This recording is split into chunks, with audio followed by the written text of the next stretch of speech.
મહેશભાઈ કનુભાઈ પટેલ, પ્રદેશ કારોબારી સભ્ય, ભારતીય જનતા પાર્ટી ગુજરાત પ્રદેશ અને અરવલ્લી જિલ્લા બાળ સુરક્ષા અને બાળ કલ્યાણ સમિતિનો ચેરમેન તરીકે મારી જવાબદારી છે.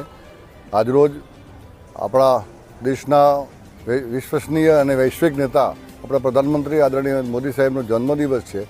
ભારત આઝાદ થયું 1947માં. મહાત્મા ગાંધીજી સરદાર સાહેબે સ્વચ્છ ભારત, વિકસિત ભારત અને આબાદ ભારતનું સપનું જોયું હતું. આપણે આજે જોઈએ છીએ કે એ અનુસંધાને આજે મોદી સાહેબનો જન્મદિવસ છે. મોદી સાહેબે પણ સેવા હી સંગઠન, સ્વચ્છતાને મહત્ત્વ આપવા માટે મોદી સાહેબે મારો જન્મદિવસ પણ એક સ્વચ્છતા દિવસ તરીકે ઉજવાય એ માટે આયોજન થયેલું છે. અમારી ભારતીય જનતા પાર્ટીના અને આમ જનતા તમામ સ્વચ્છતાના કાર્યક્રમમાં આજે જોડાયેલા છે.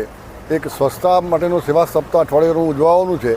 એના ભાગરૂપે આજરોજ મેઘરજ એસટી પોઈન્ટના કંટ્રોલર દિનેશભાઈ પરમારે મને આમંત્રિત કર્યો.